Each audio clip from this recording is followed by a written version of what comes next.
Hey, what's going on, guys? This is Mike from Arizona, just doing a video. It's quite of an update on my 200-gallon reef tank and where we're at right now in the progress. And I do want to say that things are going extremely well. As you can see here, quite different from the last time I did this video. We don't have any green hair algae. Reason being is I do have a tang in here that is eating it. But not just the tang. I have kept up with the water changes. In fact, I'm getting ready to do another water change tomorrow for my weekly water change. As you can see down here, I'm actually doing a top off, which I have to fix. There was a float here for an auto top off, but it broke. So I have to fix that. For right now, I'm manually doing it, and I cannot forget this because it will overflow. Not for hours though, so I have to make sure I set a timer to check this to make sure I am at the right level for the salinity in this tank. So currently the way we're doing top offs is through my Spectra Pure RODI and just letting it drip into the system. This should take about 3 hours to get it to the level that it needs to be, but I will check it literally every hour on the hour just to make sure that nothing crazy has happened. But this is pretty much it right here. I do want to mention that I do, as you can see, I do have some new fish. So let's start by saying the fish stock. So I actually started off, guys, this is really hard to say, but this is the truth, and this is what comes from keeping saltwater tanks. I started off with about a dozen of these guys right here, the blue-green chromis, okay? As you can see, I don't have anywhere near a dozen right now. I probably have, right now I'm seeing 4 here, and notice how I have 2 hanging out by the overflow over there, because those are probably getting ready to die. One thing I've noticed about blue-green chromis is they tend to pick on each other. And as they pick on each other and they establish a pecking order, there's always 1 or 2 weakest ones that tend to leave the pack.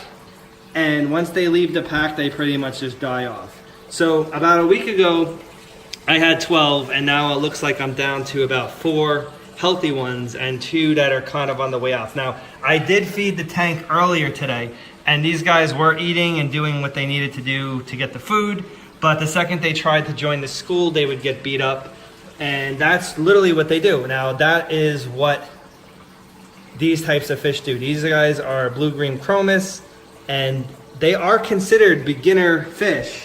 However, I do recommend that you give them plenty of room to swim, which this tank is a 200 and it's pretty much a square. They have plenty of room to swim around. In fact, they were awesome when they were a group of 12, just schooling around and doing what they needed to do. However, they are down to about 4, and that's the reality of it. So if you're starting out with salt water and somebody recommends to get blue-green chromis, make sure you have plenty of room for them to swim. Make sure you have enough, because they will start beating each other up and they will start dwindling down. In fact, the clownfish as well, the clownfish are damsels as well as the blue-green chromis, and they tend to school with them, and the clownfish tend to pick on the smallest ones too. So I've actually seen a clownfish take one out the other day, kind of nipped his tail right off, and that's it. The fish is done. He has no more tail to swim. And that happens quite frequently with these smaller runts of the green chromis family. Same thing if you get other damsels, guys. Again, the smallest ones will always get picked on and eventually die. So you tend to be always replacing these little fish in your tank, because this is what they do. This is how they thrive. In the back, you may notice through this rock, there is a tang. This is a yellow-eyed coal tang.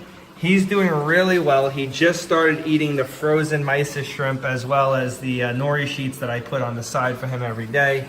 That's good. He's putting on some weight. He's doing really well in this tank. He is eating the green hair algae, whatever was left of it in this tank. So that, I have to say, is awesome. He's done his job. And I actually have a cleaner wrasse in here just in case we end up getting any type of parasite or parasitic outbreak in here. The cleaner wrasse will pick the parasites off the fish. That's another fish that is doing well, but just like you see the tang doing, when I'm by the tank, it kind of hides and stays behind the rocks. Right now, they're just a little bit intimidated by my presence at the tank, because, you know, that's what these fish, there he goes, he's starting to come out. these fish tend to get like that, especially when they're wild caught, and basically now they're in a situation where they have this gigantic thing staring at them that looks like a predator, and they're trying to hide and stay safe. As you can see, the little fish can care less. They're like, come on, get me or feed me. We know you bring food all the time, right? So these guys already have learned that I am their source of food, and they follow me around the entire tank. In fact, if I start walking this way, they will eventually all follow and come this way. So here comes one of the clowns already, and now here comes some of the chromis. But we'll get back to, see how they're just coming because they know I mean food.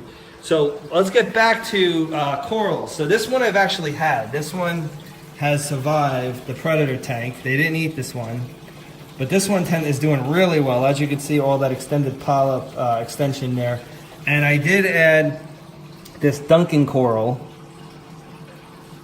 About 3 days ago, I added this Duncan coral. And that one's looking like it's really happy there. That is not glued down yet. I just have it kind of sitting there. So I wanted to see where it felt happiest at first before I glue it down. I like to do that with all my corals.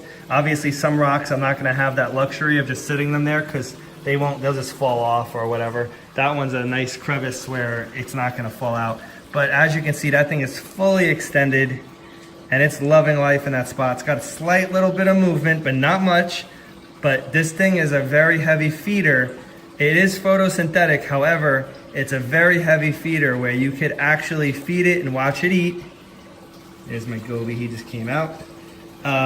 You can actually watch it eat, and the more you feed it, actually, the more heads it grows. Let me see if I can see. This one has little heads around it somewhere. It's probably just being covered back here, but yeah, you can't really see it. This one was fed really well. I got everything at Club Reef. And I know Andrew likes to spot feed all his corals all the time. This one has a couple of little heads that have grown off of it. And before I know it, I mean, it has 3 heads that are pretty big right now. But before I know it, this thing will have 5 or 6 heads. And it'll even get even bigger than that, I would guarantee, in the next couple of months. Just if I basically continue to feed it. So what I intend on doing, again, this is the first coral I introduced into the tank that was not here already. What I intend to do is probably have this to be a mixed reef of some soft corals and hard corals, and so I will probably at some point have to dose calcium in here, and that's going to be its own thing. But again, if you do your water changes on a weekly to bi-weekly basis, and you have salt that has the calcium added and different types of minerals, your reef will probably thrive. The only thing is, if you really stock up heavily on hard corals, they need a lot of calcium, and that's when you have to start dosing extra calcium. When we get to that point, we'll see. Right now, we're nowhere near that point. Right now, water changes is going to be just fine. The only thing taking up calcium right now is this coral, as well as some of the snails for their shells. And also, if you noticed, on the rock, so you can see it right here, the rock is turning purple, okay? You can even see it up on this bigger rock. These rocks have what they call Coralline algae, and that is usually, depending on where you get it from, if you start getting them from Fiji, you tend to see more of a purple. When I was in California recently, they kind of have a pink Coralline algae, not quite as purple, but a pinkish color. But yeah, that stuff takes up calcium in your system as well. So if you have a tank loaded with Coralline algae and all your rocks are purple, which that's eventually what will happen here, because when I had a reef prior to this, every single one of these rocks actually were bright purple. They tend to lose their color when they don't have as much calcium to replace, you know, so it dies off. But you will have to dose at some point when you're looking at a point where there's so much coralline algae, it's just taking all the calcium out of the system. It really relies on calcium to grow. And it grows quickly once it takes hold, which it looks like it's starting to. So before we know it, this will actually be all purple like it was in the past. As you can see back here, I have a shrimp. I have a bunch of shrimp in here, but there's one right there. Now those shrimp are awesome. Those guys are peppermint shrimp. They eat a pest anemone called Aptasia. And that is a bad anemone that actually stings your corals and is just a pest because it grows really rapidly and can cover every inch of rock. This tank had Aptasia in it pretty bad, and I couldn't get rid of it because I had predators in here. And every time one of the predators would eat the Aptasia, it would release spores or eggs into the water column, and then like 4 or 5 of them would come up from the one that was eaten. So before I know it, I had a lot. So I had to add peppermint shrimp. They took care of every piece of Aiptasia in here, and we are in business to add corals like we did here. So I think for my plan, again, is I like the idea of having this rock right here, and this being all maybe Duncans, or, you know, I would say all Duncans on this rock, like maybe this rock over here or that one up there is all zoanthids, or maybe I put all zoanthids up there, which are more like soft corals and they look kind of like flowers and they stay kind of flat to the rock. You know, maybe I do some acans down here, but I want to do a lot of movement on the rocks too. So the Duncans do add motion, so you can see they do move around a little bit with the water. So maybe I'm gonna do like a torch or some kind of Euphyllia coral up here, like something like frog spawn or a hammer coral or something like that. So again, we're gonna play around with the ideas of what's gonna go where. We already know that this area right here gets a pretty good amount of flow because we're seeing some flow with the movement of that coral. So that's where I think I'm headed with this. This is probably several months worth of work to go, plus again the expense of doing a reef tank of this size is pretty hefty. So I am trying to budget myself, because easily I can drop $1,000 to $2,000 on corals and probably not even halfway fill up the rockscape in this here. So we're gonna take this slow, and we're gonna look at the progress. And not to mention, it is way better and more beneficial to be slow when doing a reef tank. So that is my video for today, guys. Don't forget to comment, don't forget to drop a like, and please subscribe, and also visit me at greenoasisfarms.com, and I will talk to you soon.